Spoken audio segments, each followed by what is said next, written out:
வணக்கம். தமிழன் செய்தி கேளாம். மயிலாடுதுறை திரு இந்தலூர் பரிமள ரங்கநாத பெருமாள் கோயிலில் துலா உற்சவத்தை ஒட்டி தேரோட்டம்.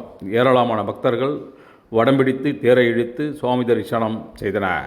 மயிலாடுதுறையில் 108 வைணவ திவ்ய தேசங்களில் ஒன்றானதும் பஞ்ச அரங்க தலங்களில் ஒன்றானதுமான திரு இந்தலூர் பரிமள ரங்கநாத பெருமாள் கோயில் அமைந்துள்ளது. திருமங்கை ஆழ்வாரால் மங்களாசாசனம் செய்யப்பட்ட சிறப்புக்குரிய இக்கோயிலில் காவிரி துலா உற்சவம் கடந்த 6ஆம் தேதி தொடங்கி 7ஆம் தேதி கருட கொடியேற்றப்பட்டது. 10ஆம் நாள் திருவிழாவான தேரோட்டம் இன்று வெகு விமர்சையாக நடைபெற்றது.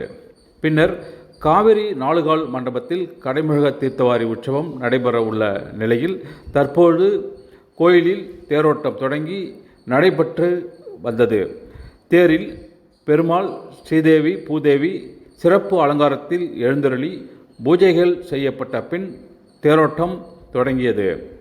இந்த தேரோட்டத்தில் பூம்புகார் எம்எல்ஏ நிவேதா முருகன், மயிலாடுதுறை எம்எல்ஏ ராஜகுமார் மற்றும் இந்து சமய அறநிலைத்துறை அதிகாரிகள் உள்ளிட்ட ஏராளமான பக்தர்கள் கலந்து கொண்டு கோவிந்தா பரிமள ரங்கநாதா என்ற பக்தி கோஷங்களை எழுப்பியவாறு வடம்பிடித்து தேரை இழுத்தனர். தேர் 4 வீதிகளிலும் வந்து நிலையை வந்தடைந்தது. பின்னர் காவிரி நாலுகால் மண்டபத்தில் சுவாமிகள் எழுந்தருளி தீர்த்தவாரி உற்சவம் நடைபெற்றது. விழாவிற்கான ஏற்பாடுகளை கோயில் நிர்வாகிகள், பக்தர்கள் செய்திருந்தனர்.